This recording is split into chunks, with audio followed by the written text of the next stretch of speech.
And welcome to Crush It with Confidence episode 4. So I'm on the show all on my own today, and it's a little bit different because I am live in the group, but I'm actually not live.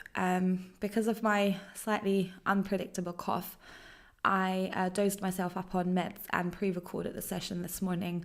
I figured at least if I start coughing, I can pause this and then pick it up again. But I am in the comments right now to answer your questions. So if you're here live, say hi so I know that you're there. If you're watching the replay, do the same thing. Press the heart button if you like what you're hearing. Let us know what you think, your experiences. If you're watching this on another platform later on, like on the blog or on YouTube, leave a comment so we can continue the conversation over there as well. So today I want to talk about setbacks, and as Natasha's already said, it's kind of funny that I'm experiencing a load of setbacks with my setbacks episode. So this happens to all of us, and today I want to actually share some actionable things that you can do whenever something is not actually going to plan. And before we get started, I'm really encouraging you to, take part and to share your thoughts so that we can expand on that as we go along. We have a lot of other episodes coming up where a topic like this is going to come up over and over again. So share your situations, share your personal stories. They're what helps other people to get through a lot of the time. Okie dokes. So today I'm sharing my it's my 5.5 step system. It's actually 6 steps, but not everyone needs all of them. So I want to talk you through that system that I use whenever I run into some kind of difficulty, and then I want to give you some examples on how that could work for you too. So step 1 in my system is to actually stop. So sometimes, we get this feeling in our business that stuff, or even in our lives, not just in our business, it happens everywhere, but that stuff is slipping away from us. Like we're kind of losing our grip on things. And whenever I have that feeling, I like to actually just stop. Take out a blank piece of paper. If you journal, use that journal. If you just have a notebook where you write down things to do with your business, use that. And just take a break of the kind of busy tasks and the action to take some time to actually focus on that problem that's starting to rear its head. The first thing that I check in with, and that's step number 2, is to check in with your feelings. Okay, so when something's happened and things have not gone well, there's a huge amount of feelings that kind of come up for us. We could be angry, we could just be generally upset, you might be feeling anxious, you might be quite panicked about the consequences that problem is going to bring for you. And the thing that I want to encourage you to do is to go into those feelings, write them down, write down the things that are worrying you, write down what's making you angry, and then close the book and put it away. Because those feelings, they are going to cloud your judgment. And what you need right now, whenever you look at a problem, is you need a totally clear head to actually tackle that problem. That's why sometimes I say it's my 5.5 step system. It's sometimes 6 steps and sometimes it's just 5.5. Sometimes it can be really difficult for you to do that. So in that case, I have some tips for you in a minute. Step 3, after you've stopped and checked in with your feelings, is to analyze the actual situation. So what are some kind of things that I might look out for? I might look out for what the actual problem is in the first place. Sometimes we think it's one problem, but it turns out it's not one problem. It's 3 separate problems that have kind of merged into one big mess. In which case, there's 3 different plans that need to be put in place to tackle those 3 different problems. Where sometimes the problem is really just one thing that needs to be addressed. I like to look at the when as well. For example, if one of your clients has given you notice and you know that you won't have enough money to pay your bills without that client, then I actually ask myself, well, when is that going to be a problem? It's not going to be a problem this week or next week or in 3 weeks, but in 4 weeks, this is going to be a big deal.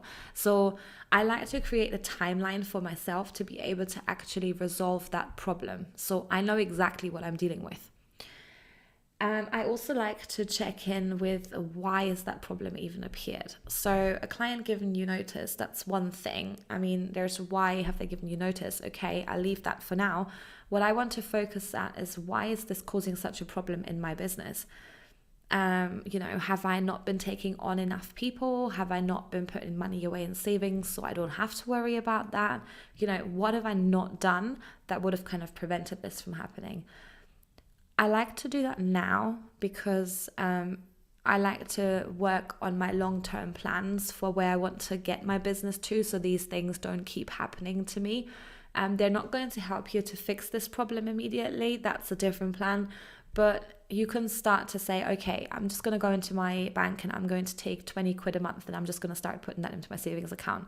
That's just going to help me to build up a rainy day fund. Yes, it won't happen overnight, but I can always top it up. But I'm going to take some action to help myself be more protected. Or, maybe I need to not just take on one client. Maybe I always need to have one extra one. So that I have a bit of a buffer that I can play with. It's normal that people come and go. There's some kind of ebb and flow always. But you have to protect yourself and your business. If your online course is not selling, there's different things that you could be doing to fix that. So that's the time when I then brainstorm possible solutions to my actual problem. So yeah, the why tells me my long-term strategy. In the long term, these are things that I have to do. But now I have a problem and I need an immediate solution for that. So again, if we take the scenario of an ongoing client that you were working for has left and you need to, make ends meet, the things that you could do include just go out there and be visible as hell and book more discovery calls. The more discovery calls you have, the more likely you are to sell someone else and, get someone in to replace that person, and you have your timeline. If you also sell a course, for example, you could have a flash launch for that course, and you could try and bring in some extra revenue that way to buy yourself more time. So there are always multiple possible solutions, and I like to write them all down without making any kind of judgment right now. I just want to analyze all my options and lay them out and think of, if I did that, what would happen next? I like to look at if that brings other problems that I then have to go and resolve. If it doesn't, then, those are probably going to be the best solutions. So then step number 4, after I've stopped, checked my feelings, analyzed the situation, is going to be to actually formulate a plan.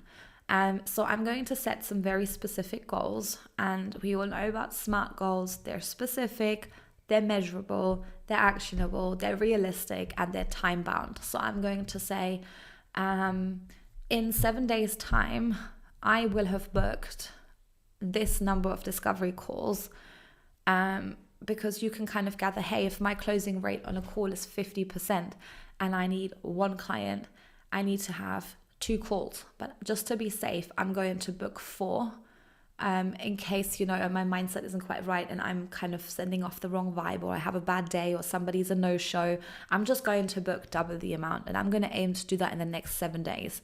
If I haven't done it in 7 days, I'm going to reevaluate my plan and see if I should take some remedial action, for example. So I like to make a very specific plan with very specific goals and very specific timelines. And I don't, because I know how bad this problem is going to get over time. I know that in 2 weeks, it might still be okay. In 3 weeks, it's okay. But in 4 weeks, it's a big problem. So I'm not going to say, hey, I'm going to book 4 discovery calls by the end of the next 4 weeks. Because if I, for some reason, have 4 no-shows, my little problem has now become a massive problem. So I don't want to let it get to that point. So timeline, specific goals, and then I consider step number 5. And like I say, this is a maybe not step. You might need it, you might not. Sometimes I like to get help, or I like to get perspective. So if, for example, I have multiple solutions that could all work, but there's ups and downs to all of them, and I can't, I'm still influenced by my emotions, or I just can't see clearly, I might get perspective from somebody else, a team member. If you have a coach, talk to them. If you work with a strategist, talk to them and ask them what their recommended approach here would be. You're still going to need to make that decision yourself and not, follow blindly into what somebody else tells you. But sometimes when you get that perspective, it will become clearer to you what you actually want to do. So that can help too. And if you struggle with making the actual physical plan with implementable steps, then you might want to get not just perspective, but also get help to actually do that. And sometimes you might need help to implement that plan. So if you're mid-launch and your course still hasn't sold, like absolutely nothing, people are not reading your emails, there's no response, it's going really dreadfully badly, you might want to get help to A, problem solve why that is, and then B, for example, it could be that it's the copy on your sales page, it's the copy in your emails, it's the copy in your ads. So you might need to hire an actual copywriter to help you. And that is something that you can do immediately, and that will actually possibly save your entire launch. So sometimes there's things that you can do, but you can't do them on your own. So step 5 is to get perspective or to get help, depending on what it is that you need. So like I say, not every problem needs you to get perspective or get help. It does need to be analyzed, and there needs to be a plan to sort it out, but it might not be that dreadfully, horrible that you need to say, hey, I need somebody else to help me have a look at this. And then my last step number 6, is to take action. So sometimes we then let all this problem thinking completely take over our mind. So it clouds our judgment. We sit there, we have a plan, but we can't seem to get the motivation to even go and implement any of it. Some of us like to stick our heads in the sand, and they like to hide and just say, oh, this problem will go away on its own. No, problems don't generally go away on their own. They need you to take action to help them to go away. And that's what we want to do next. Like I said, I tend to go back to reviewing my progress on this fairly regularly. So if I know medium-sized problem is going to be big, massive pain in the bum problem in 4 weeks' time, I am not going to wait for 4 weeks to possibly change my plan. So check on progress after 1 week. If you feel like you're on track to make that happen, then check in again a week later. But if after 2 weeks you haven't made the necessary progress, so if it's discovery calls that you need and you can't get any booked in, you may need to change your approach, and you may need to change it quite quickly. So don't leave it to the last minute till that problem is so big that there's actually no way out. And then I just repeat that process on a complete cycle. So I will go back, I will stop, I'll check my feelings on, how it's going. I'll then go and analyze, and then I'll make another plan, or I could decide to continue with my existing plan, and then I keep implementing, and I just keep going. And again, if there is no result and you haven't gotten help the first time, you might want to consider getting help or perspective the second time. So examples on how this works in everyday life. I like to make it practical. Problem: I'm sick. I have a live session in 3 hours and I feel like I'm dying and I don't sound right and it's not happening. Step 1, reschedule the session for another day in the hope that you're better. Okay, done that, made a plan, implemented it. I checked back on that this morning and I realized actually I still just start coughing super randomly and I don't want it to happen mid-live session. That would be embarrassing. I can't stop the recording. This isn't going to work. I don't want to keep messing people around by changing the time again. So you know what? I'm just going to pre-record it. I'm going to stream it live so it's still at the time it was supposed to be, and I will be in the comments so I can still respond to people, but this is the best possible solution right now. So I made a plan. I then went to implement it and I follow through with it. So if you're mid-launch and you're selling something, so the problem that you run into is that you are launching something and nobody's bought anything yet. You've opened the cart and in the first 24 hours where there's usually a rush of sales, there was nothing. So you stop, you're upset, you feel like people are not liking you, not liking your product, you acknowledge that, you park that, and then you look at what you need to do to actually fix this. Why is this happening? Have you got a big enough audience? Have you got ads running? And what are the numbers on the ads like? So we look at data to make a judgment. We don't judge by our feelings or, what other people are hinting at or anything like that. We want to look at the actual data, establish where the problem is. Why is this a problem? What action can you take? What are possible solutions? And then go, if you need to, get help. And if it turns out that the ads are the problem, then you get somebody to help with your ads. If you don't know how to interpret your data, you get me to go and look at your data, so then I can tell you where the problem is, and then we could find a solution. So there's always something that you can do to work around a problem. It's just the worst thing you can do is to not acknowledge the problem, to just hide and hope the problem will go away on its own. And it doesn't. So you're going to have to do something, and that's important. And then obviously keep working on your long-term plans to make sure that you prevent these kind of problems from happening over time. But don't beat yourself up. We strive for perfection, but nobody's perfect. So it's important that, we realize that. And yeah. So that was all I was going to say. And Q1 time, the baby's woken up. So I'm going to stop the recording now. I'll be in the comments answering your questions, and then I'm going to be on live next week, back at the normal time, Wednesday 1 p.m, and I'm going to be talking to Kerstin Lure, and we're going to be talking about those times when there is something personal that, we need to balance our business with. So that's what Juggling June is going to be all about. It's about juggling all the things. We have Ali Björk coming up to talk about how she works 20 hours a week, and this is the aim for her business. She does not want to be working crazy hours and hustling all the time.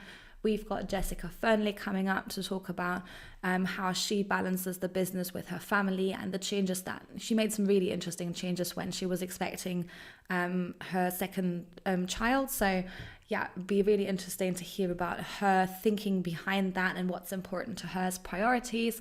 And we've also got Sarah Shuttle coming up to talk about running a business when your health has to also take priority. So we've got a big package coming up in the next month, and hopefully lots of inspiration coming your way. So I'll go back to mum duties and to feel sorry for myself about my silly cough. And I will see you in the comments, and then I'll see you back next week. Bye.